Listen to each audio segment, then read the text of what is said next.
I'm Danielle Finestone from ToFoodies, and I'm here today at ScotiaBank Arena with MLSE, La Tablée de Chef, Second Harvest, and most importantly, Hellmanns, who started this initiative called RealFoodRescue.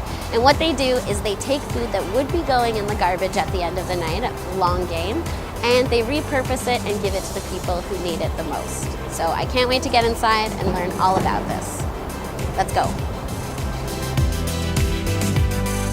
We have partnered with Hellmanns and La Tablée de Chef and Second Harvest to try to up our game here. When you think about a hockey arena or a stadium of any sort, you're going to have places where naturally you have to overproduce food because the fan expectation or the premium lounge expectation is that there is going to be food for every single person that comes in here and every type of food on that buffet. So the places that came to mind for me were the suites, which is an area that we traditionally have not done food collection in, to make sure that we're gathering unused food, not food from people's plates obviously, but food that has been prepared but has no home or nobody is going to eat, and redirecting that to food shelters so that everybody can get something to eat. And we're doing the right thing for the building by diverting waste, but also feeding people, which is what we do every day. Our staff are very excited about this idea. For years they've been saying, how can we get this done? Thankfully this year we got everybody on the same page and we said, listen, let's not look at the challenges, let's look at how we're going to win. And today is the day, so it's pretty exciting.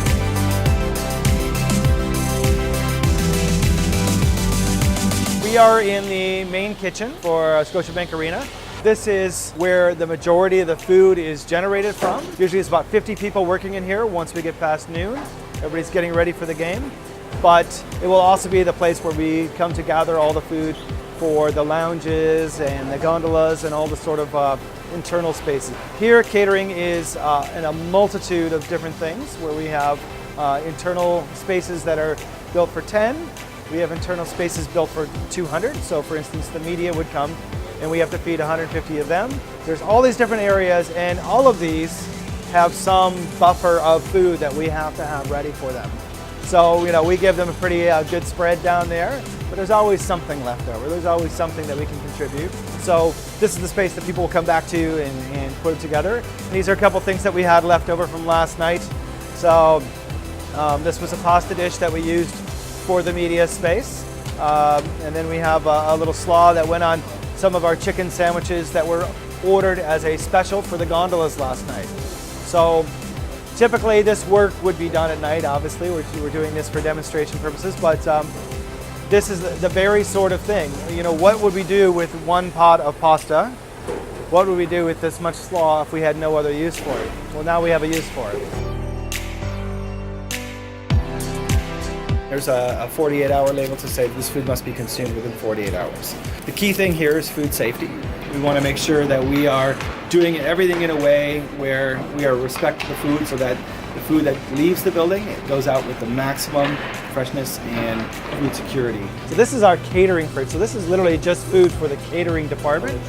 So you can imagine every day this food gets replaced.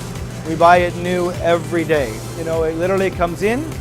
We feed everybody who walks in the building, and then the next day it comes in fresh again. So this is a very, very busy spot. So this is where our Second Harvest truck would pull up. They usually come first thing in the morning and they pick up the food that we have. So we did have a couple of trucks of food in here. Second Harvest has already come this morning, but tonight, at the end of the night, what you'll see all our food will be stacked up here and ready to go. This is a busy spot in the morning, but Second Harvest always finds a way to get in here and pick up their stuff. Ready to be picked up.